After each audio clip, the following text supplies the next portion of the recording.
मोठी माणसं मोठी असतात. तो दिव्य तेजस्वी शुद्ध अंतकरणाचा साधू. त्या साधूला ढकलून दिलं. तो साधू सावरला. गुडघे फुटली, कोपरं फुटली, खरचटलं 2-4 जाग्यावर. ते साधू उठले आणि चालत सुटले. नामनेति गोविंद यतो भजन्यानां यत नामनेति जायं यति गोविंदानां सुधावयति भवेन नामनेन रसना यत प्रिय भामा यति गोविंदानाति नामनेना. कोण असं चिंतन करत होते ते साधू? ज्याने ढकलून दिले तो म्हणला किती मूर्ख आहे पाय बरं ते महाराज.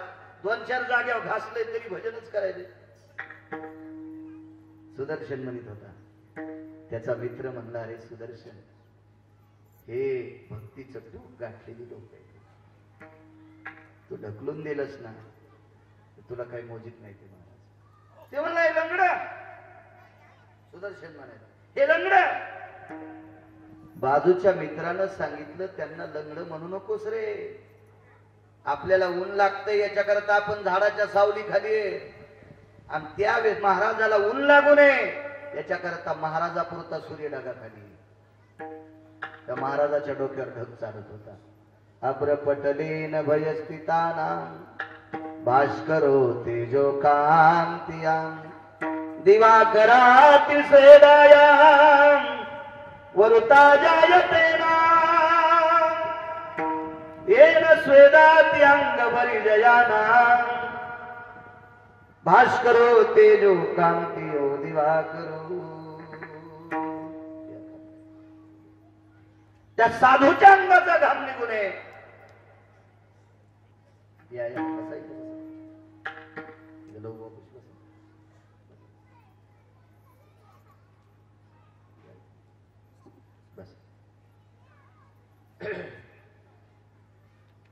घाम निघून नये साधूच्या अंगाचा. त्याच्याकरता साधूच्या डोक्यावर ढग चालत होता. आपण किती भजन केलं आपल्या डोक्यावर ढग चालत. मी पण त्याच्यात आलो. तुम्ही पुन्हा म्हणताल तुलाही शान आहे का, त्याच्यामुळे मी पण दुसऱ्याचं घर पेटण्यापेक्षा आपलं घर सारिलं पाहिजे आधी, मग दुसऱ्याचं पाहू. आहे का आपली पात्रता? नाही. अरे सूर्य ज्याला भीतोय,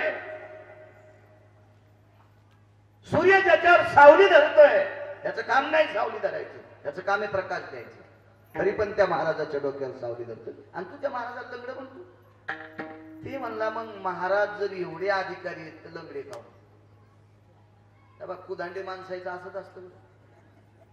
ते कोणी कोणी तिरपत चलत असते. एक जणाला एक जणाच्या दारातला उजेड आवडत नव्हता. ग्रामपंचायतने लाईट लावली पण योगायोगानं त्याच्या दारात खांबा होता आणि याच्या दारात नव्हता. खांबा रावताना हे म्हणला आमच्या दारात खांबा नको. बेजार केलं त्या सरपंचाला आणि मग त्याच्या दारात खांबा लावल्यावर लाईट लावल्यावर म्हणला आमच्या दारात उजेड नाही, ते समाधी लावू. तो खांबा राहू दिला नाही सरपंचाला. तो तो दार आटू लागलो आणि आता त्याच्या दारात खांबा लावला, लाईट लावला, म्हणला उजेड त्याच्या दारात कसं काय? सगळे बटन दाबल्यावर लाईट बंदच होईना. मागून दगड आणला त्याने. अशी नालायक माणसं नालायकच असतात. काही करा ते दोष काढते. एखाद्या तुम्हाला एक सांगू का, आमच्याकडे माझ्या भाषेत सांगते, बाहेर जागे बाहेर जागे म्हणजे घरचं खातच नाही. हे बाहेर जगे असतील का, हे काही ना काही पदार्थाला नाव ठेवणार. वरण पातळच होतो. अरे बाप मेला तो आता पित्र घातली नाही. तू बाहेरचं वरण पातळ म्हणाला, तुझ्या घरात 12 हात येऊ फिरतो. नाही नुकती जरा मोकळी झालीच नव्हती. कशी आडकली का शक्य काहीतरी काहीतरी काहीतरी तेल जरा कमीच होत. की ज्याला एखाद्याचं मोठेपण आवडत नाही का, एखाद्याची प्रतिष्ठा आवडत नाही का, एखाद्याचं नाविन्य आवडत नाही का, ते अशी कण्यात चालू फिरले आणि कोणीकडे फिरत असतील. तसा हा सुदर्शन होता. एवढं मित्रांना सांगूनही ऐकत नव्हता. शेवटी त्याला पुन्हा आता ढकललं दुसऱ्यांना. तरी पण साधू काही म्हटले नाही. मोठी मोठी असतात. हत्ती कुत्रीच्या नादी लागत नसतात. कधी लक्षात ठेवा. साधू काहीच म्हणत नाही. पुन्हा ह्या नालायक सुदर्शनानं तिसऱ्यांदा ढकललं. पाहता श्रीमुख गोविंदाच्या भगवंताचं मुख बघितलं की दुःख झालं. तिसऱ्यांदा ढकललं. तिसऱ्यांदा ढकलल्याच्या नंतर बऱ्यापैकी अंगाला लागलं होतं. साधू उठला. तो महात्मा आहे, तो योगी आहे, तो जपी आहे, तो तपी आहे, तो अनुरागी आहे. तो फार सात्विक पदावर आरूढ असलेला महात्मा आहे. डोळे झाकले आणि शाप नाही दिला.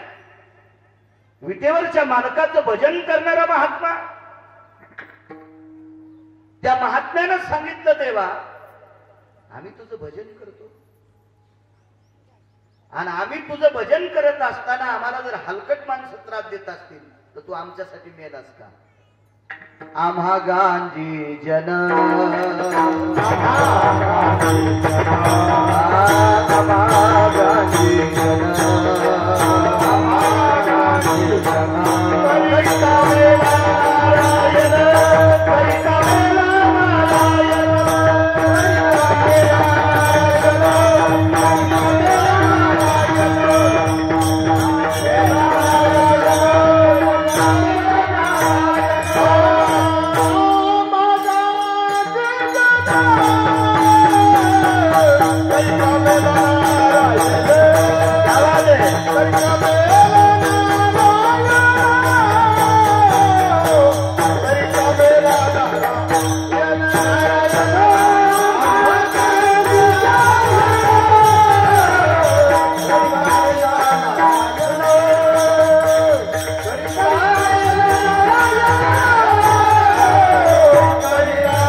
अंतरिका मेला नारायण.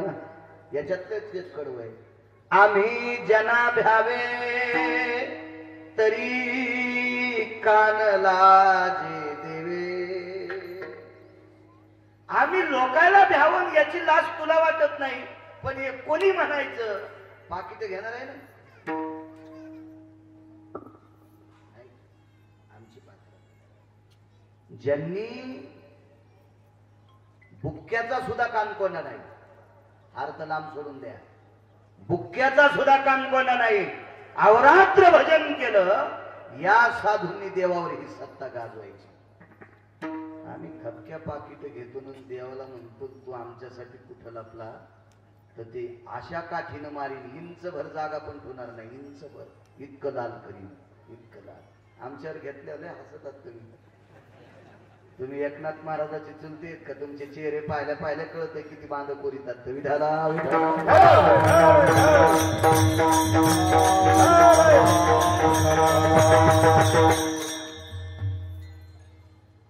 तरी का मेला नारायण. काय मालकाची कृपा आहे. विश्वात एक नंबरचा सुंदर होता. माझ्या विटेवरच्या मालकाच्या बाबतीत जर बोलायचं झालं तर आजस सुकुमार मदनाचा पुतळा रवी शशिकळा लोपलिया. या मदन आणि रती नावाचा एक पती पत्नीचा जोडा होता. मदन आणि रती. पण मदनापेक्षा कितीतरी पटीनं सुदर्शन सुंदर होता.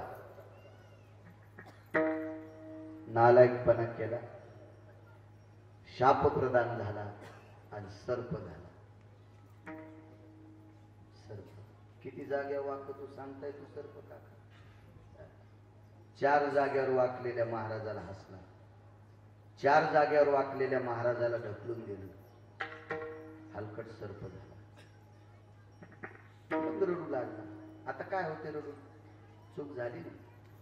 मिठाचा हात सासूच्या हातानं दुधाला लागला का किंवा सुनाच्या हातानं मिठाचा हात दुधाला लागला का दूध विचार करत नाही. दूध सरळ नाचते. नाही भिडभाड तुका म्हणे साना थोर. गुन्हा मोठ्यानं करा, लहान्यानं करा, अपराध आहे. उलट मोठ्यांनी करायला नाही पाहिजे. तुम्हाला एक सांगू का? ज्याच्या अंगावर पांढरे कपडे आहेत त्यानं डुकराच्या लांबून जावा. त्यानं जर शेपूट हाणली ना तर पप्याच्या माईला पॅन्ट धुतायची नाही. पांढरी पॅन्ट आता चपका आणत ती भरक्या शेपटी लांबून गेलं पाहिजे. पांढऱ्या कपड्यात मला एकच म्हणायचं की मोठ्या लोकांनी चुका कमी करायच्या. त्यांच्या पटकन निदर्शनात येत असते. हा जगात दिसणारा सुंदर व्यक्ती आहे ना, यानं का त्या महाराजाला हसावं? सर्प वाटेल ते प्रयत्न केले, या सर्पातून मुक्ती नाही. काय दुःख विचार करा. जगात एक नंबरचा सुंदर होता, जगात एक नंबरचा, आणि त्याला सर्पाची योनी प्राप्त होती. ऋषी मुनींच्या समोर फणे आपटीत होता की बत्तात्वेन उद्धारेण, मी काय केल्याच्या नंतर माझा उद्धार होईल? मला ते दातृत्व दाखवा, माझ्यावर उपकार करा. पुढच्या संतांना तो विचारत होता. एका साधूनं सांगितलं, जा बाबा, गोकुळामध्ये भगवान कृष्ण परमात्मा आहे, तू त्याला पाहिलंस की तुझं दुःख जाते. गेलो गोकुळात. पण त्या दिवशी भगवान गोकुळात नव्हते, वृंदावनात होते. सखे ग वृंदावनी जाऊया, सखे ग मुरलीधरा पाहूया. गोपी गोप आबाल वृद्ध हे सर्वजण वृंदावनाच्या ठिकाणी निघाले. रात्र पौर्णिमेची आहे आणि अशा पवित्र चांदण्याने बहरलेली रात्र. एक उत्सव होता. त्या उत्सवाकरता वृंदावनाच्या ठिकाणी सर्व गोपी गोप आबाल वृद्ध पोचले. रात्रीचा प्रसंग आहे आणि रात्रीच्या वेळेला एका शिबिराच्या बाहेर निद्रा करीत असलेले नंदराजा या सर्पाने गिळलं त्यांना, कमरेपर्यंत गिळलं. साहूल झाली, लक्षात आलं मला सापाने गिळले. धावा धावा धावा. उठले सगळे गवळी. प्रत्येकाच्या जवळ काठ्या होत्या, काठ्या होत्या. मला वाटते आपल्याकडे पण माझ्या लहानपणी प्रत्येक घरी ती एक अर्धी कवडाच्या मागे काठी अडकलेली असायची, काठ्या अडकलेल्या असायच्या. आता काठ्या वगैरे ते असं काही राहिलंच नाही. दुसरंच हातात आलं ना, दुसरंच हातात असं. आता घरात सर्प निघला तर 9-10 घरात एक काठी गावसायची नाही. पूर्वीच्या माणसं काठी चांगली असली की अडकून ठेवायचे. तुमच्याकडे आऊत आणायला काठी लागली की नाही काय नाही, आमच्याकडे असते. काही काही भागात आऊत आणताना काठी असते. यचकी ठेवून द्यायचे, कोळप्याला यचक्या कामा येत होत्या. आता यंत्र युग आलं. काही काही गोष्टीच्या बाबतीत बोलणं म्हणजे लोक म्हणतील ते मागच्यावर आम्हाला कशाला न्यायला, नका जाऊ मागे. प्रत्येक कवळ्याच्या हातात काठ्या होत्या. कशाकरता काठी होती? त्यांच्याकडे प्रत्येकाकडे गायी होत्या. गोकुळात असा एकही माणूस नव्हता की त्याच्याकडे 14 गायी नाही.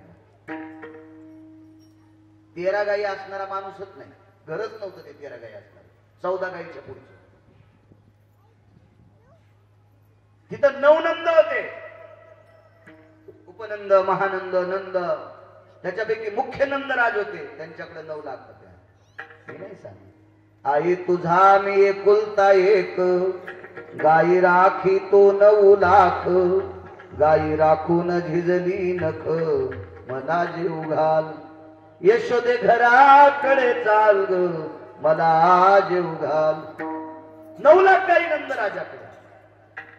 का नसतील काठ्या? कितीतरी गवळ्यांनी त्या सर्पाला काठ्या मारल्या, पण ते बेट मरत ना. ते शापित सर्प होता ना. शापामुळे माणसाचा सर्प झालेला होता तो. दादांच्या कानावर वार्ता गेली. दादा धावत पळायले, पळा पळा पळा पळा पळा पळा. बाजूला कृष्ण कन्हैया होते. कन्हैया पळ रे, बाबांना सापाने गिळले. दादा पळत होते, भगवान सावकाश चालत होते. त्याला माहित होतं हे सर्प कोणी, त्याला माहित होतं सर्प कोणी. आणि त्याला एक पण माहित होतं याची काय मायवेली, नंद बाबाला गिळायची. नंद बाबाला गिळण्याचं नाटक फक्त याच्याकरता केले, भगवान कृष्ण परमात्म्याला त्याला पाहायचं होतं. यायला सोडण्याच्या निमित्ताने तू येईल. दादा म्हणले, अरे कन्हैया तू जोरात पडणं तुला कळतंय का रे?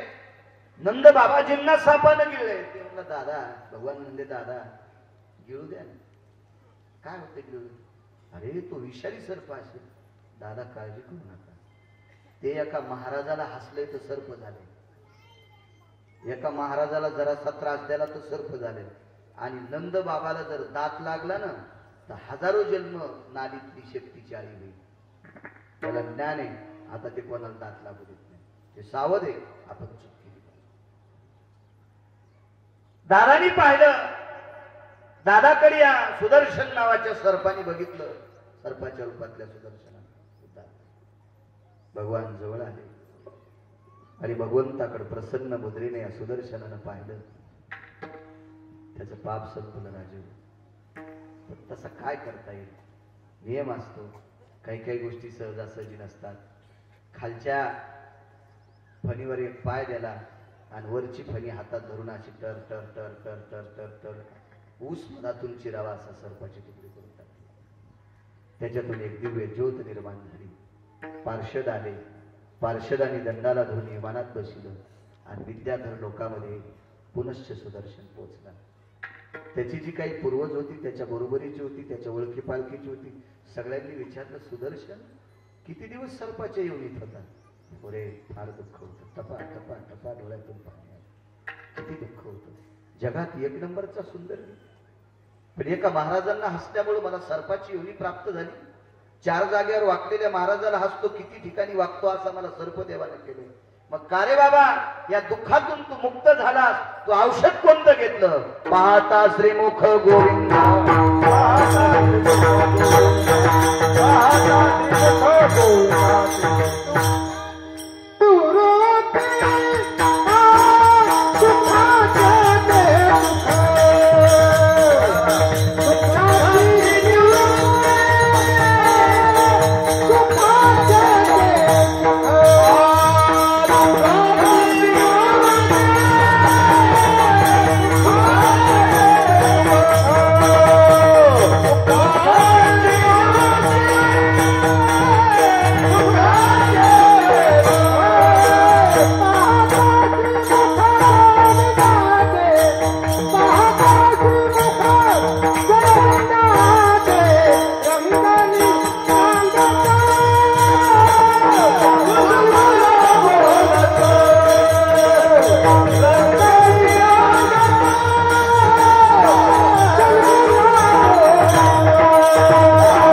ज्या वेळेला पापावर आरूढ झाला, हे पाप भोगत असताना दुःख झालं आणि मग या दुःखातून मुक्त होण्यासाठी मालकाचं मुख बघितलं. दुःखातून मुक्त. एका राजानं गायी दान करायच्या. गायीच्या बाबतीत कीर्तनात, भागवतात, रामायणात फार पैकी बोलल्या जाते. पण गायीवर जो बोलतो, खालच्यांनी पटकन चिठ्ठी पाठवायची, तुमच्याकडे गायी किती येतात. हवा जाईन कीर्तनात त्याची हवा. उपदेश कोणालाही करता येतो का? चांगलं कोणालाही सांगता येते, करायला लय जड जाते. गायी पाळा, गायी पाळा. खपक्या पाकिटाने तू 2-3 काऊन पाळी. ह्याच पाकिटावर वैरण टाकलं, त्या लोकायला सांगतोय.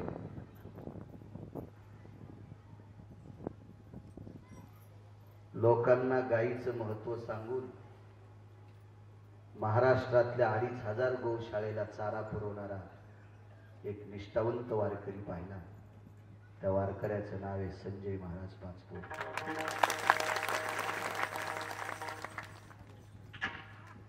मला वाटतंय तेवढ्या साधकाचं, उपासकाचं जर दर्शन झालं तर आधा कदा आपले एखादे पूर्वज पतनाला असतील तर त्यांचा सुद्धा उद्धार होईल. अशा साधूंच्या पायावर डोकं त्यांना म्हणायचं ब्रह्मचारी. गथुडे बांधलेच नाही. इथं रामायण झाल्याच्या नंतर त्या गावातून बाहेर पडायच्या आधी कोणातरी गौशाळेला कडव्यासाठी ते पैसे जातात. काय महात्मा. मलाही भरपूर चाळ झाला. मी पण काहीतरी करायला पाहिजे. मी जर असे गथुडेच बांधित राहिलो तर यम मला पण असा मारी. तुम्हाला पण नाही सोडणार. आमच्यावर घेतलेलं आहे असं. मी सुद्धा काहीतरी करायला पाहिजे. चला, धर्माच्या बाबतीत बोलल्या जाते. माणसं सहज म्हणते, काय मुसलमानाची मस्जिदवर निष्ठा आहे हो.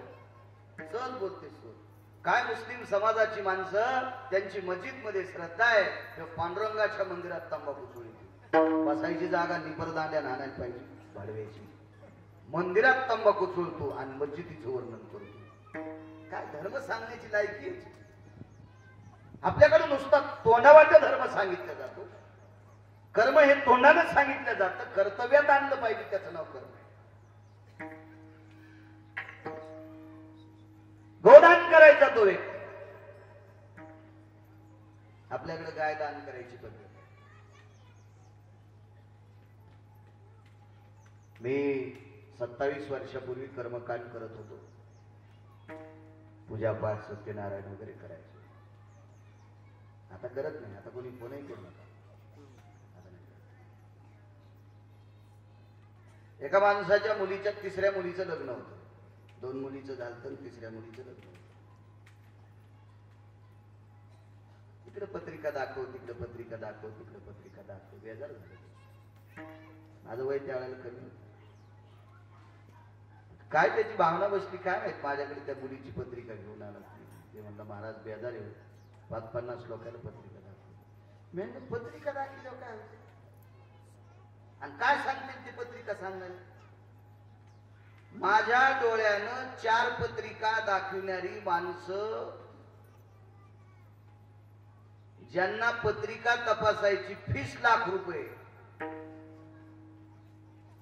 अशा 4 लोकांना ₹4,00,000 पत्रिका दाखविण्यासाठी खर्च केले आणि पत्रिका दाखवून पोरायचे लग्न केले तर 4ही सुना फाशी घेऊन मेल्या फक्त नाव सांगत नाही कारण या युट्यूब मुळे ते आमच्या कस्टडीज तुला ज्याला पत्रिका दाखवली ते तुमचा दोष काय करील त्याची काय पात्रता आहे मी जर 200 रुपये घेऊन तुमची पत्रिका तपासित असेल तर त्या 200चे तांदूळ मी आणून खालो तुमच्याच पैशाचे तांदूळ मला तुमचा काय दोष करू शकतो तुम्ही चांगलं वागणं गरजेचं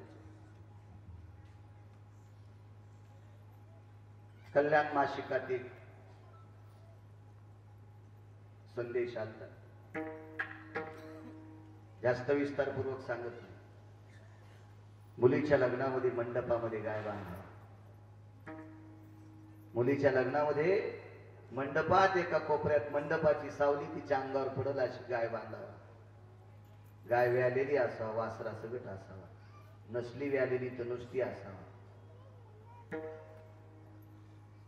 आणि त्या लग्न मंडपातली गाय त्या मुलीला दान द्यावा असं कल्याण मासिकामध्ये 15 ओळीचं एक लहानसा लेख आता कारण उद्या कोणी म्हणून कशात होतं उगत माणसं कॉलर धरतेत ना जो सकाळी पाणी नेत नाही तो धटिंगी करतोय हे कशात लिहिलेलं आहे तू सकाळी पाणी नेत नाही नालायक आमच्या नाकात काढायला लय नाद असतो ते काय काय 2-2 महिने आपण आंघोळ करायची नाही दुसऱ्याला मला गंधच नाही लावला वा वा वा आशाईचा लय उताराय सगळं जैन चावून गेल्यावर माळी घातल्यात का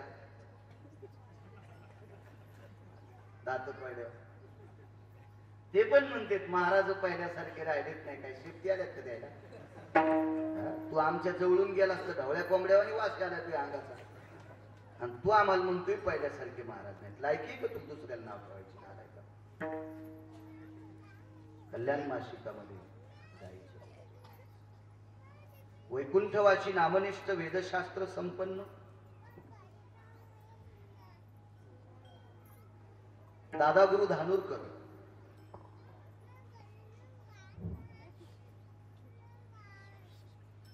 त्यांनी एक गोड प्रसंग मुळी उतरण्याचा सांगितला काही काही गोष्टी सिद्ध असतात अधिकारी लोकांना ते बघा त्यांना ते कळतंय त्यांना ती तात्विकता माहिती त्यांना ती सात्विकता माहिती त्यांना ते ज्ञान आहे त्यांना ते अभ्यास कोणी दुकानं टाकील त्या दुकानात किंमत नसते त्याला ती लायकी लागते आमच्याकडे दादागुरु धानोरकर फार मोठी व्यक्ती होती 2 वर्ष झालं ती जात राहील माझी त्यांच्यावर फार निष्ठा मला ती फार मानायची मला म्हणायची तुम्ही सरस्वतीचे उपासक आहात चांगला आशीर्वाद असायचा मला त्यांचा फार अभ्यास होते फार अभ्यास अशा लोकांकडे काही काही दाखवा होत राहील तसं तर वारकरी संप्रदाय अशुभते शुभ होती जाते. कोण पाहे तयाकडे वीर विठ्ठलाचे गाढे. या संप्रदायामध्ये या नामाच्या साधनानं अशुभ सुद्धा शुभ होऊन टाकते. इतकी ताकद आहे वारकरी संप्रदाय. चला, काही दान करायचा तो राजा. उदाहरण क्रमांक 2 सांगतो. दुःखाची निवृत्ती. तुम्हाला विद्याधराचं सांगितलं सुदर्शनाचं. एका व्यक्तीला गाय दिली सोपन काका. गाय त्यानं घरी नेली. ती घरी नेल्याच्या नंतर गाय बांधता नाही आली. वयस्कर माणसं सोडून जीनच्या पॅन्टीवाल्याला विचारतोय, अंगुल गाठ कोणाला मारता येईल? अंगुल गाठ. इथून सुरुवात झाली. सरस फासा, चाऱ्याचा फासा, दुबाक्यातला फासा. डोक्याच्या वरून जात असेल जीनच्या पॅन्टी. मी धोत्रामुळे म्हातारा दिसतोय, वयस्कर नाही मी. 41 रनिंग आहे माझं. हे काय होतं माहितीये का? जीनच्या पॅन्टीवाल्यांनो, आपल्या बाप दादाला हे सगळं कळत होतं. याची जाण होती. म्हणून आपल्याला खाण्यासाठी आहे ना जमिनीची गुंठल्या. आपल्याला कोणतेच फाशे कळणार. म्हणून बायकोच्या फॅरंडवलीसाठी उसाचं ढेलं इकायला सुटलंय. पात्रता नाही राहिली, योग्यता नाही राहिली, मर्यादा सोडून दिली ना. लक्षात असलं पाहिजे आपलं. जोपर्यंत आपण जुन्यावर येत नाहीत. कालच्या कोरोनानं आपल्याला दाखवून दिले, आता जुन्यावर या. 1,18,00,000ची गाडी काका एका माणसाची. त्याच्या गाडीत खापराची बिस्लरी होती. 1,18,00,000ची गाडी आणि बिस्लरी खापराची. मी म्हणलं काव नाही म्हणले, आता प्लॅस्टिक मधलं पाणी प्यायचं. 1,18,00,000ची गाडी. एका श्रीमंत माणसाच्या घरी गेलो हैदराबादला कीर्तनाला. किशनगुडा नावाचा एरिया आहे. कीर्तनाला गेलो तिथे. मोठं घर असेल त्या माणसाचं, 1-1.5 कोटी रुपयाचं. त्याच्यापेक्षा जास्त असेल काय आपल्याला. त्या माणसाच्या घरातली सगळी पात्र खापराची. तवा खापराचा. कुकर नव्हतं त्या माणसाकडे. वरण गाडग्यातच शिजलं होता. गॅस पण गाडग्यातच शिजलं. मी म्हणलं असं का? ते म्हणलं 10 वर्ष झालं आमच्या इथं कुठल्याही धातूच्या पात्रात स्वयंपाक केलेला. बाहेर गेलो तोच खाण्यात येईल, घरी खात नाही. आले की नाही जुन्या माणसं. आपले बाप दादे पहाटे सकाळी येडा करायला जात होते शेतात. 2 गोष्टी कळत होत्या. शेतकरी शेतात गेला की त्याला धन बोलते, ऊस बोलतोय, कापूस बोलतोय, सोयाबीन बोलतोय. प्रत्येक पीक बोलतंय शेतकऱ्याला. प्रत्येक पीक बोलतंय. आळ्या दिसतात, कर फवारा, बगळी पडल्या, दी पाणी. बोलतंय ते पीक, बोलतंय. म्हणून आपले बाप दादे येडा करीत करीत शेताच्या येड्याच्या निमित्ताने जात होते. सकाळचा व्यायाम होत होता.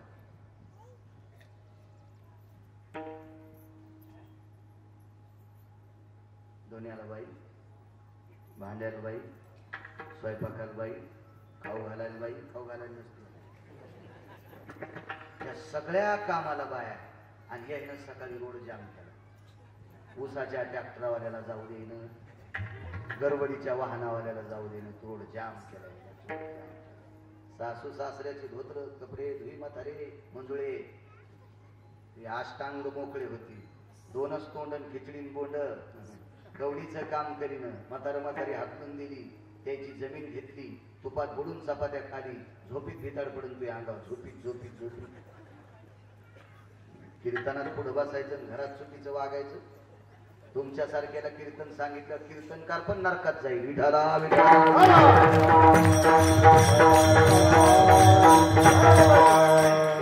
चांगलं वागणं, घरात चांगलं वागणं सर्वात मोठं भागवत आहे. सर्वात मोठं कीर्तन. आपण घरात चुकीची कामं करतो आणि बाहेर देखावा. काही ना देखाव्याचा नाही ना. आमची एक बाई शेजारी सगळ्या झाडाची फुलं वर बळायची. शेजारी उठायच्या आधी आणि महादेवाच्या अंगावर व्हायची. बघा ना महाराज कसा महादेव सजलास. मी कुठं टाकलीस महादेवाच्या अंगावर? भयान असं उपत का? आणि मी चोरून फुलं आणले होते. फुलं असतील लावबर महादेवाच्या पिंडीला कान. काय सांगतेत महादेव? 3 पिंडीला कान लावले होते. म्हणला पापीनी पुन्हा नको अशा चपला. सांगितलं बोलू तू महादेव. असा कुठं पार मारता असतो, दुसऱ्याने पाणी घालायचं याने पुढंच वारायचं वाज. व्यवहारात चांगलं वागणं हे सर्वात मोठं पार मारते. आमच्या लोकांना वागावं चांगलं. कमी वाजीत आले असतील बोललो उभा चालेल, कमी श्लोक पाठ असते बाळ्या तुला चालत, कमी अंतरी पाठ असतील यांना चालत, पण स्वतःची बायको सोडून जितक्या बायका भेटतात तितक्याला मायन बहीण म्हणतात. त्याच्यासारखा महाराजच नाही दुसरा जगात कुठला. तो एक नंबरचा महाराज, एक नंबरचा महाराज. वागणं हा सर्वात मोठा परमार्थ आहे आपल्याकडे. देखावा नाही, देखावा नाही. काय केलं ना, माणसं दिसले की रामकृष्ण हरी आधारात दुसऱ्याच्या कान्या चोरी, साखळ्या म्हशीच्या गाईच्या कान्या साखळ्या बागला मेल्यावर ट्रॅक्टरची ट्रॉलीवर कानेच कौशल काही चोरून नये, आऊट पुढं चोरून नये, कोणाचे जू चोरून नये, कोणाचे कोळपे चोरून नये. काय काय नाही माणसं दिसली की रामकृष्ण कसा कसा यम हानी रे बाप्पा. यमाला पण कळणार नाही कुठं कुठं हाणावं म्हणून. वागणं महत्वाचं नाही. बांधता आली काय कुठं बांधता येत असते सगळ्याला काय गळवाकडा असं काय वापस आहे. जनावर किती हुशारी सांगतो तुम्हाला. एका गल्लीतून आम्हाला कधी कधी शहरातून जायचं काम पडते तर वापस येताना पुन्हा त्या यजमानाला म्हणतो गावाच्या बाहेर नेऊन सोडतो, गल्ल्या काय लक्षात राहते. ते मॅप कोणीकडे नेऊन घाली गाडीवर असतो एखाद्या वेळेस गरबीने एखाद्या वेळेस इकून तिकून कोणीकडे तिथेच फेरीतून आणून लागले. पण जनावर तुम्ही इथून परभणीला चलित नाही, तुमच्या आंतरवालीमधून बैल परभणीला चलत नाही बाजारात, आणि परभणीतल्या बाजारात बैल सोडून द्या. रस्त्यानं जर कोणी नाही बैल धरला तर बरोबर आंतरवालीला बैल येते. इतकं जनावर हुशार. आता तुम्ही टेम्पो फॅम्पूत नाही तर ती भाग सोडून द्या. आता ते काय विषय आहे, आता तर वाहनच झाले. इतका बैल हुशार. याच्या पलीकडे सांगू का, संध्याकाळी तुमच्या गाईनं बैलानं दावत वाढावा, कोणाची मका खावा, पण शेणाला दुधाला घरी येते बरोबर फुट्यावर येते. माणसं येतात ना घरी पण उतारल्यावर माणसं येत नाही. कोण म्हणते उतारल्यावर येते. कोणी बुट हरपून येते, कोणी बाजार हरपून येते. लय ना काही काही बापरे बापरे येते. गाय पुन्हा राजाच्या घरी आली. त्या राजाचं नाव होतं नृग नावाचा राजा. मृगादी नामनेन धेनु भयाना दात्र वेदितायाम यत्पूर्णोति भयाना. अत्यंत धेनु दातृत्वात प्रवीण राजा होता. खूप काही दान करायचं. गाय परत आली. दुसऱ्या दिवशी एक जण आलं ते म्हणलं आम्हाला गाय पाहिजे, घेऊन जा. तीच गाय देत आली. पण पहिल्या दिवशी दिलेलं गाय पाहत आलं रस्त्यात ते भेटलं. झालं दोघांच्या कळून दिली. एकच दोघांनी घेतली नव्हती, पहिल्यानं नाही येणार नाही. बरं ज्याच्याकडे लाखो गायी आहेत त्याला काय कळालं ही गाय काल दान दिली म्हणून. ते म्हणलं मला काल दान दिली, हे म्हणलं मला आज दिली. मग तुला काल दिली तर इथं कसं काय आली, सुटून आली म्हणजे समजून घ्यायला पाहिजे होतं. दोघं राजाकडे गेले. राजाने पहिल्याला सांगितलं ही गाय आजच्याला राहू द्या, तुम्हाला 10 देतो. ते म्हणला लाख दिले तरी नको, मला हीच पाहिजे. आजच्याला सांगितलं राज्य सगळं देऊन टाकतो, ही गाय कालच्याला द्या. ते म्हणला राज्य चुलीत जाऊ दे, मला हीच गाय पाहिजे. दोघांच्या वादात शाप. ते जरा तपस्वी होते दोघं. आपल्या शापानं काय होणार आहे. राजाला शाप दिला आणि राजा सरडा झाला. किती नालायकपणाचं तो ते मला सांगा. स्वतःची संपत्ती अशी वापरीत असते. देवाने 1 कोटीची गाडी बसायला द्यावा काका. देवाने 1 कोटीची गाडी बसायला द्यावा. पाऊस सुरू असावा, रस्त्याला खड्डे असावा, खड्ड्यात पाणी असावा, रस्त्याच्या कडीनं शेतकरी राजा घरी जात असावा, आणि 1 कोटीच्या गाडीत बसलेल्या ड्रायव्हरला सांगावा आपल्या टायरनं उडालेलं पाणी शेतकऱ्याच्या अंगावर जाता कामा नाही. या खड्ड्यात टायर गेल्याच्या नंतर टायरनं उडालेलं पाणी रस्त्यानं पायी चालणाऱ्याच्या अंगावर जाता कामा नये. असा जर 1 कोटीच्या गाडीत बसलेला जपत असेल तर भगवंत त्याला 6 कोटीच्या चॉपर मध्ये बसेल. तो दयाळू आहे. चांगलं वागायला पाहिजे, चांगलं वागायला पाहिजे. अहो तुमच्याकडे तपश्चर्या ही लोकांना शाप देण्यासाठी, गायदान करणाऱ्या राजाला सरड्या करण्यासाठी. हे 2 जण पुढे काय झाले हे दुसऱ्या पुराणात बघा. कारण सगळ्या गोळ्या एक खट्या घेतल्यावर ऍक्शन येतात. पुन्हा कधी प्रसंग आले होते दोघांचे सांगू. पण राजा हा सरड्याचे येऊन झाला. दुःख झालं राजाला. काय गायदान करणार. ते का तुमच्या आमच्यासारखं आमची ते एक म्हातारं मरच ना म्हातारं मरण म्हणल्यावर मग या जुन्या बायका असतात ना मोठ्याल्या कोखावाल्या जुन्या सांगायला टिकल्यावाल्या काय नाही जुन्या बायका मग एखादं म्हातारं मरत नसल्या बाया काय म्हणतात माया बाजाच्या खाली उतरा त्याचा जीव सुंबात गुतलाय त्या आड ह्यात तिथे सुंबाला मग सुंबाच्या आड ह्यामुळे जर माणसं मेली नसते तर पैशावाले फिरताना पण बाजावर फिरले असते एसटीत बाजा करतात बाजा विमानात पण बाजात टाकल्या आपल्याला मरायचंच नाही म्हणले असते असं कुठं असतं आमची इथली ती बाई म्हणली माय मरच ना यायच्या हातानं ज्वारीत हात खूप सांगतील की द्या बरं महाराजाला 4 पायल्या ज्वारी तर त्या सोबत त्याला बोलता येत नव्हतं मग टोपला असं भरलं 4 पायल्याचं मस्त 40 किलो ज्वारी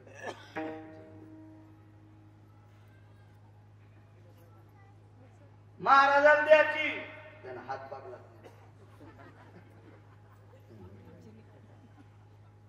महिनाभर पुरवती म्हणजे सगळ्या घराला ज्वारी द्यायला तुम्ही बाळ्याला हात पागला ते घरधनी बाई म्हणली माय बापू आमचे दादा महाराजाला ज्वारी 40 किलो द्यायची म्हणले की पगलाच हात नाही परत त्याच्या नावाने एक गाय दान द्या काय म्हणाली ती ऐकू येत होतं थोडं तुमच्या हाताने गाय द्यायची मला कोठ्यात घ्या म्हणलं मनानं द्या बाई शोधून शोध्या कोठ्यात आणि मग हे म्हाताऱ्याची बाज कोठ्यात मिली त्यांनी सगळ्या अशा गाई पडल्या पाहिल्या कोपऱ्यात देऊन टाका म्हणजे बळ मला कोपऱ्यात मग ती कोपऱ्यातली गाय मला दिली गाय चांगली होती पण आमच्या घरी आल्यालाच मेली तिला निकाळ्या कारण त्यानं शेपूट पाहिली होती काळी पडली होती आणि त्या शिकाळ्या झाला म्हणजे अत्यंत ताप वाढली ते शेण सुद्धा काळ पडते ते जुनं शेतकरी होतं त्यानं ती गाय देऊन टाकली फायदा काय नाही मला गाय पुरायला 1600 रुपये लागले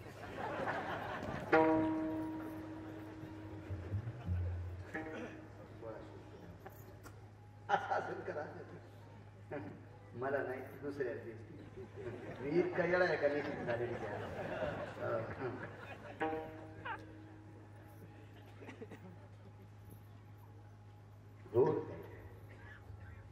सरड्याची योनीत आला काय करावं एकदा त्या मालकाचं मुख बघा हा सरळ सरपडत यमुनेच्या तीरावर पोहोचला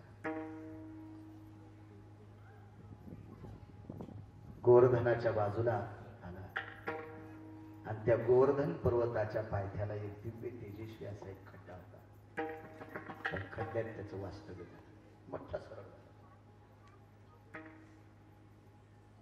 आणि गायीची वळती हाणत असताना एक गुराखी तिकडे गेला आणि त्या गुराख्याने त्या खड्ड्यात डोकावून पाहिलं तर वाटीसारखे डोळे होते त्या सरड्याचे अशी चाकासारखे डोळे होते दादा काय रे अशी चांगली चाकासारखी वाटोळी डोळे एवढा मोठा सरड आहे दादा म्हणले मूर्ख आहेस की काय रे एवढा सरड्या असतो का दादा बघायला गेले सगळी गोपाळ खेळ खेळत होती वनी खेळती बाळ बल्लवाचे तुरे खोविती मस्तकी पल्लवाचे काल्याच्या अभंगात ज्या गवळणी आहेत का त्या गवळणीसाठी पोषक अशा त्या काळातल्या कवींनी कविता सुद्धा केल्या इतके त्या काळातले कवी सुद्धा गोड होते कवी सुद्धा गोड काय नाविन्य होतं ते काव्य ते दमदार काव्य गाणे पण ऐका वाटायचे गाणी ऐका वाटायची गाणी हो आता काही काहीची गाणी ऐकल्या उलट्या होत्या उलट्या इतकी घाणेरडी शब्द त्या म्हणणाऱ्याला त्याच्या किती जन्माचं पापत्व आला असेल काय माहित त्यानं अशी कडवी तयार केली त्या बडव्याने इतकी हलकट कडवी तयार केली गाणी सुद्धा पावसाचं गाणं ऐकले पडर पाण्या कर पाणी शेत माझ लय तानेल चाटकावाई वरला लावण्या तमाशातल्या मधुर मिलन आज लाभला, मधुर मिलन आज लाभला, सुगंध सोन्याला लावणी भुलली अभंगाला, लावणी भुलली अभंगाला, लावणी भुलली अभंगाला.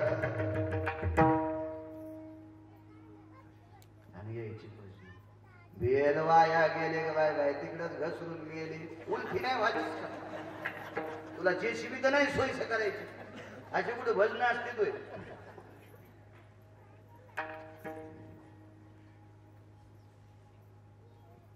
आपल्या लोकांनी खरंच लाज असतो धर्माचं वाटलं करायला.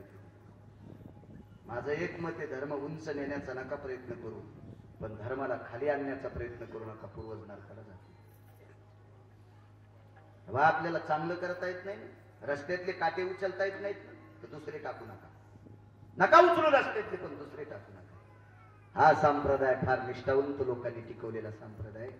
याच्यात बट्ट्याबोळ करायचं काम नाही. हा फार शुद्ध संप्रदाय.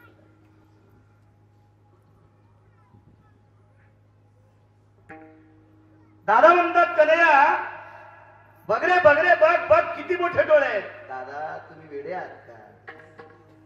चाकासारखी डोळे पुढे सरड्याचे असतात का? त्याला कळत नाही वय. त्याला सगळं माहित होतं, पण त्याला पक्का माहित होतं माझ्या भेटी करता आले. देवदर्शन कोणालाही देतो, पण त्याचं पाप संपवावं लागतंय. देत से दर्शन, देत से दर्शन, सकळासी नारायण, सकळासी नारायण,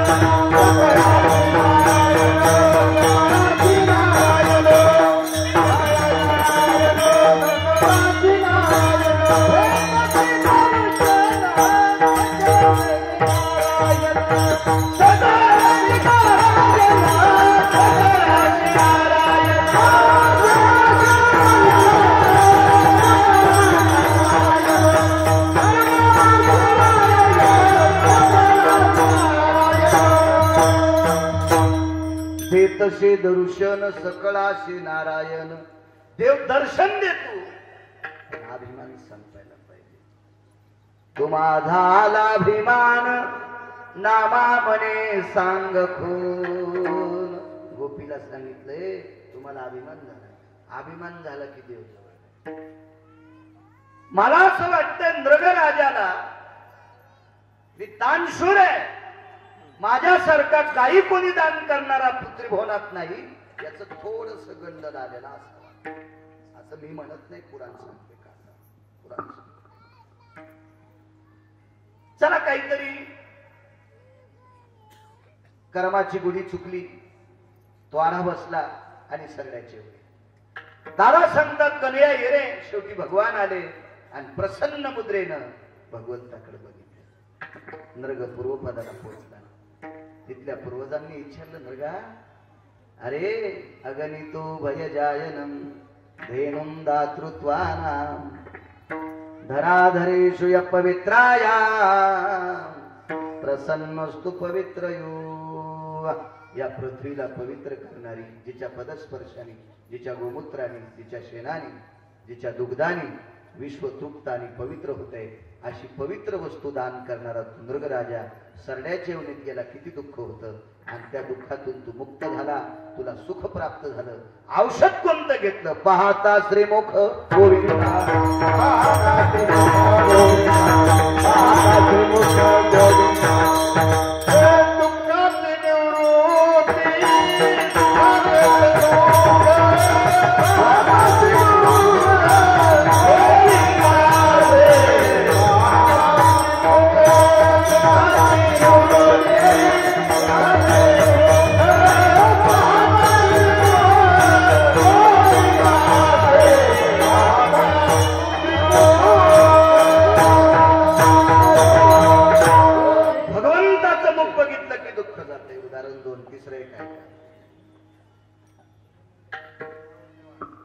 एके दिवशी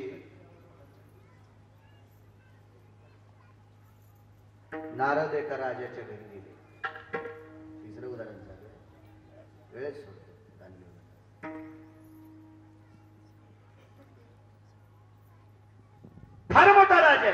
किती मोठा राजा सांगता, एक पद असलेला मंत्री नाही, एकट्याकडे 222 पद आहे, एकट्याकडे 33 कोटी देवाचा राजा इंद्र, आणि त्याच्याकडे एक संन्यासी गेला, 6व्या क्रमांकाचा संन्यासी. याही संन्याशाला अनन्यसाधारण महत्व आहे. का त्या संन्याशाला महत्व आहे सांगू तुम्हाला. एका संन्याशाशिवाय आपलं काहीच होत नाही. लग्न झाल्यावर त्याच्या पाया पडणं, मग संसाराला सुरुवात. नाही त्याच्या पाया पडला तर मेल्यावर त्याच्या दारात एकदा टेकावत लागते मड, पुढचे खाली करी मागण मागचे पुढे पदरात ती जेवारी तिथे सोडा, मग बिया नेऊन फुकाव. त्या संन्याशाचं नाव आहे मारुती राय लोक. फार मोठा संन्यासी. 19 संन्यासी वाचण्यात आले माझे, बाकीचे जगात खूप असतील पण हे 19 वेगळे. त्याच्यातला 6व्या क्रमांकाचा संन्यासी. हे संन्यासी देवर्षी नारद शर्ट नाही, काय नाही, कमरेला लंगोटी होती फक्त, बगलात झोळी, ती पण भाकरी पुरती, गळ्यात विनाची पळाय, गुंठाभर जमीन नाही, आश्रम नाही, बँकेत अकाउंट नाही, पैशाचं स्वप्न पण पडलं नाही, असे संन्यासी. म्हणून या संन्याशांना कंसासारखा नालायक माणूस सुद्धा त्यांच्या पाया पडत होता. या चांगल्या माणसाच्या कोणी पाय पडत, कोणी पडत पाय.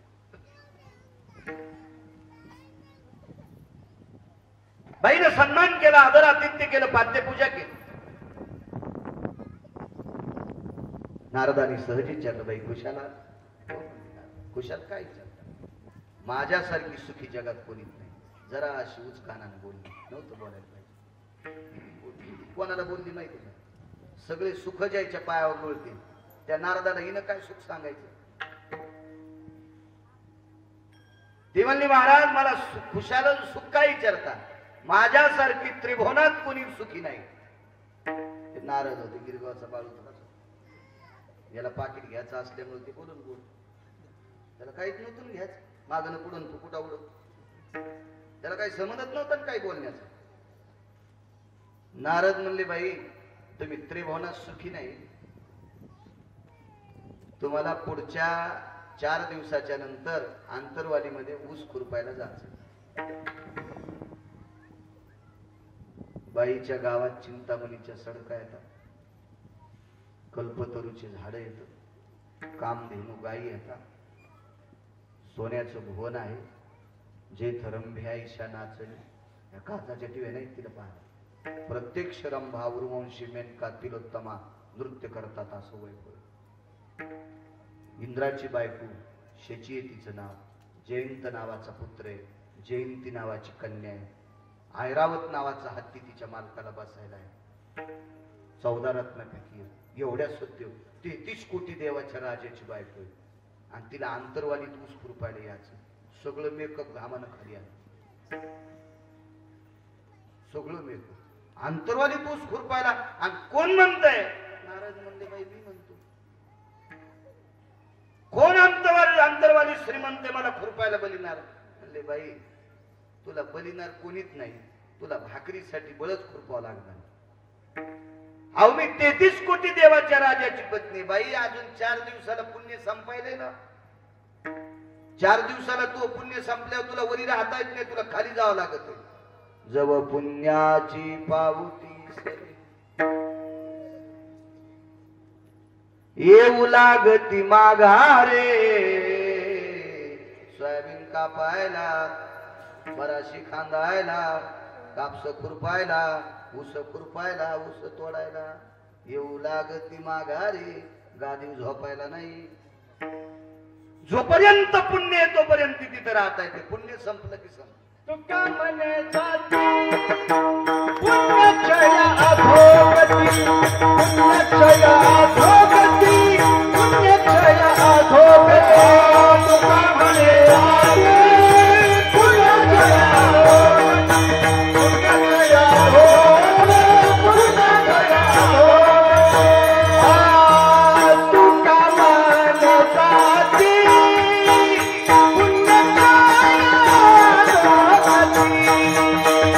पुण्यक्षय अधोगती, पुण्यक्षय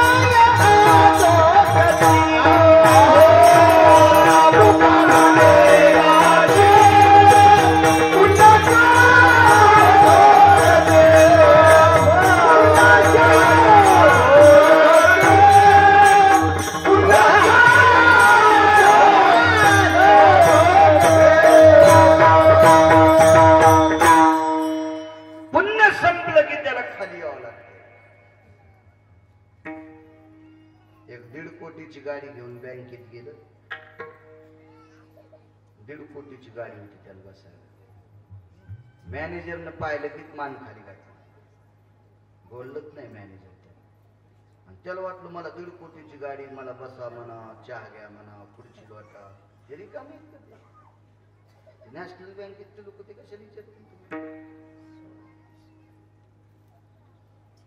आणि कोण्या सरकारी ऑफिस मध्ये गेलं टेबला खालून काय दिलं तर विचारते, असं कोणी विचारते? मी 3दा कर्ज काढायला गेलो तर मला नाही विचारलं ते. मी एजंटला 10,000 रुपये दिले, चौथ्या दिवशी तर कर्ज हातात आलं.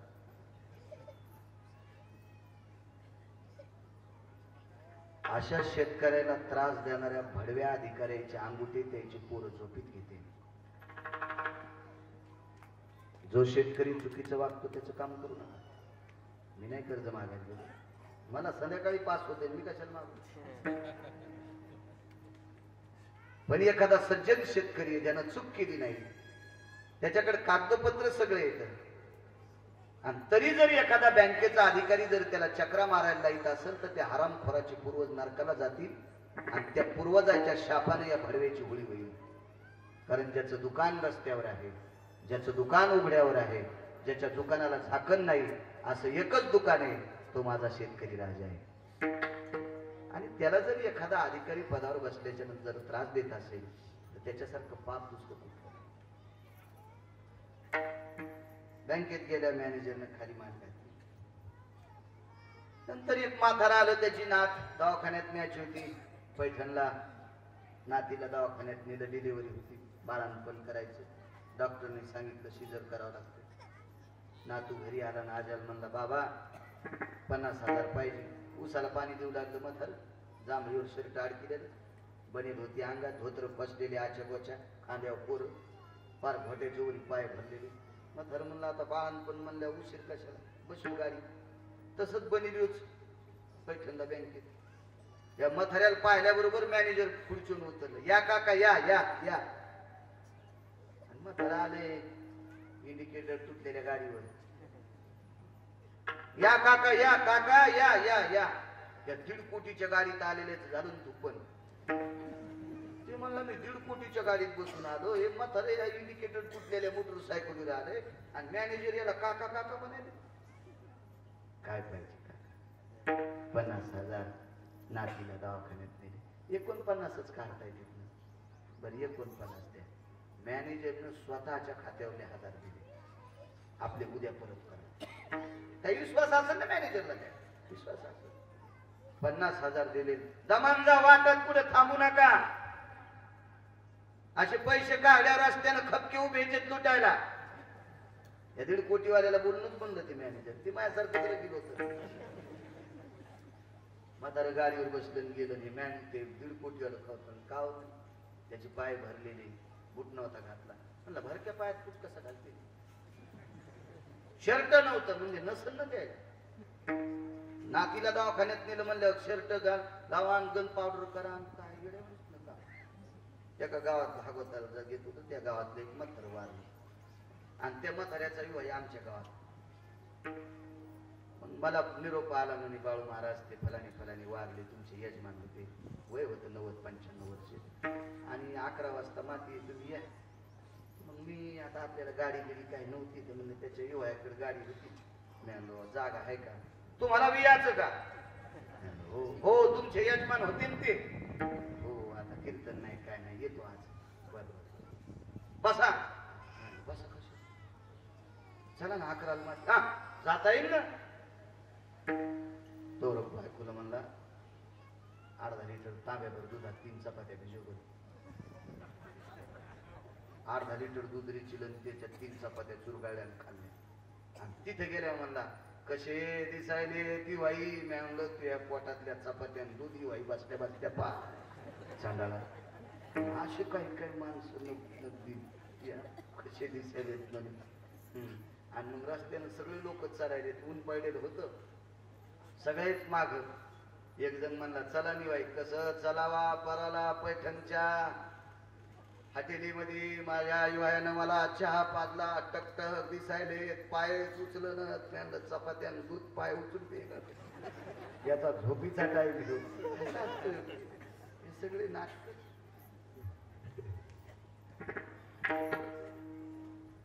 बाळंतपणाला नात गेली.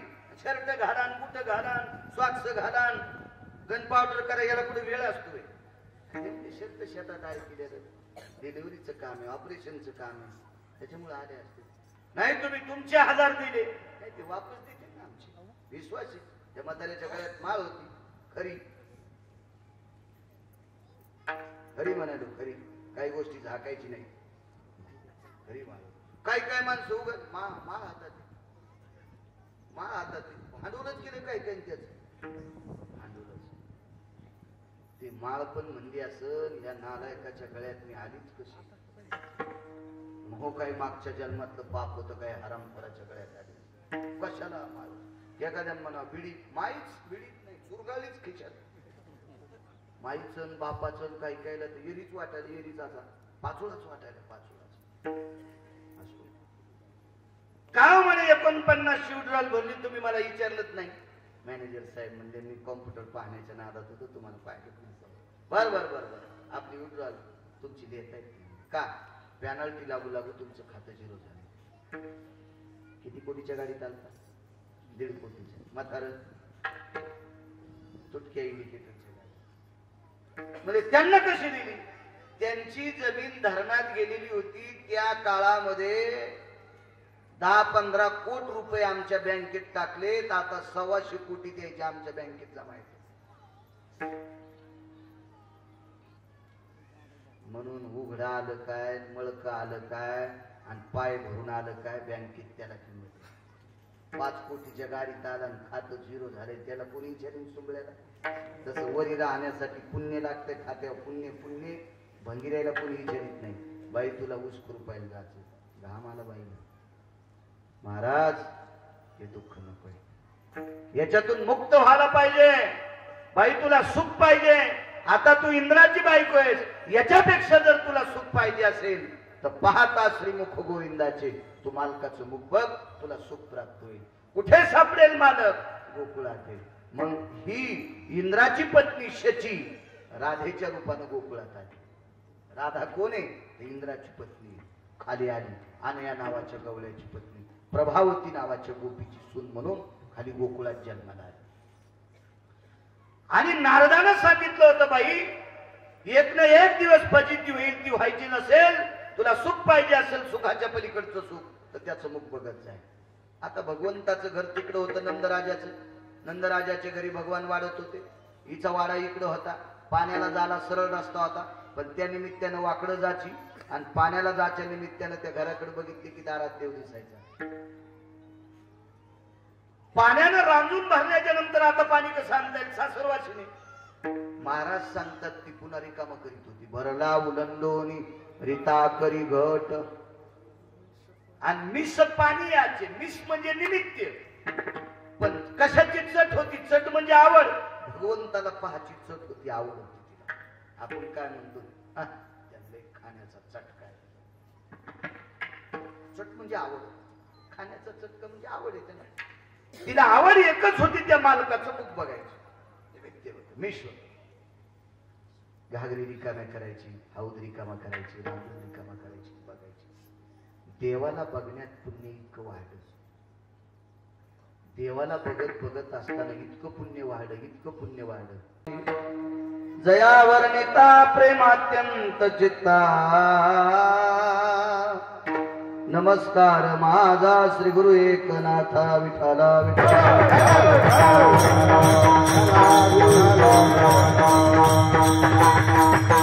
सुखाची निवृत्ती सुखाचे ते सुख पाहता श्रीमुख गोविंदाचे.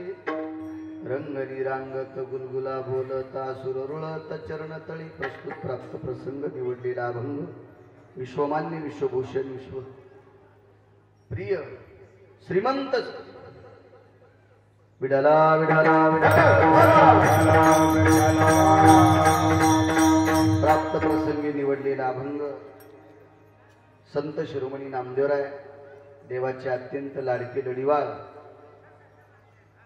देवाच्या हृदयस्थ असणारे महान संत श्रीमंत श्री नामदेवराय अशा महान योगीराजांचा कालापर प्रसंगातील प्राप्त प्रसंगी निवडलेला अभंग विठाराम प्राप्त प्रसंगी निवडलेला अभंग माझ्या नामदेवरायांचा आहे. या अभंगाद्वारे नामदेवराय दुःख निवृत्तीचं साधन प्रतिपादित करतात.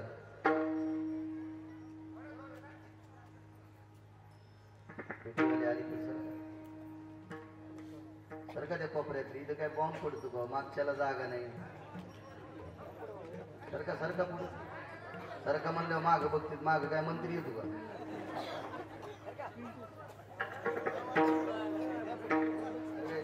इकडे सरका आहे. इकडे मंदिराच्या जवळ या. करी या इकडे या. सरका इकडे.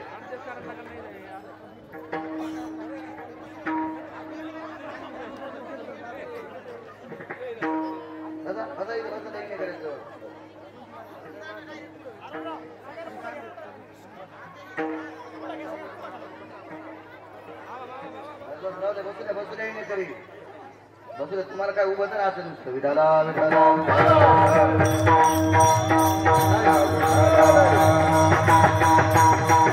या भंगाद्वारे नामदेवराय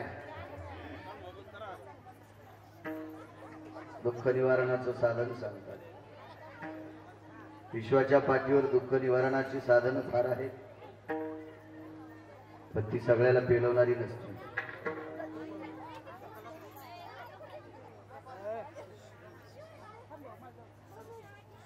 या अभंगाद्वारे नमूद केलेलं साधन सगळ्यांना पेलवणारं साधन आहे. त्या मालकाचं मुख बघितलं, भगवान कृष्ण परमात्म्याचं गोविंदाचं मुख बघितलं, पंढरपुरातल्या मालकाचं मुख बघितलं की दुःख जाते. दुःखाची निवृत्ती सुखाची ते सुख. नुसतं सुख प्राप्त होत नाही तर सुखाच्या पलीकडचं सुख प्राप्त होते. कशानं?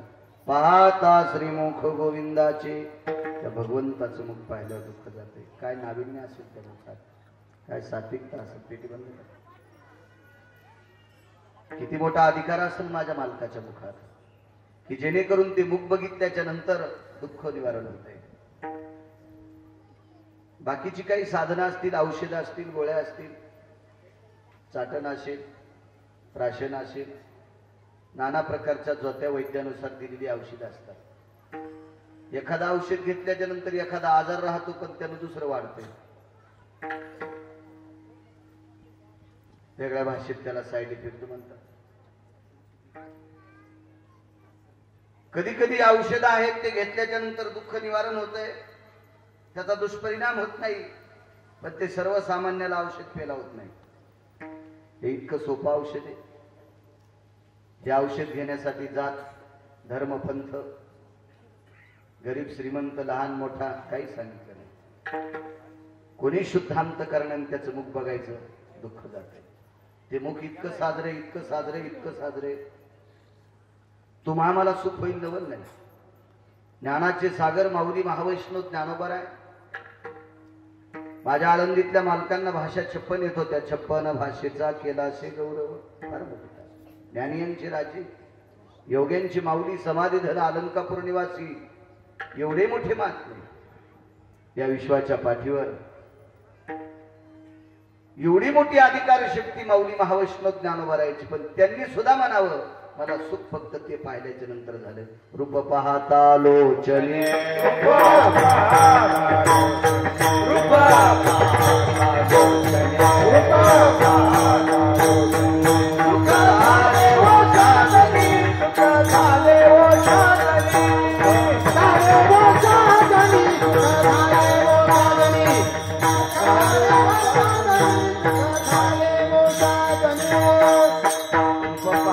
लोचनी सुख झाले हो साजनी. ते मुख बघितल्याच्या नंतर सुख प्राप्त होते असं माऊली महावैष्णव ज्ञानोबराय नमूद करतात. पाहता श्रीमुख सुखावले सुख डोळियाची भूक.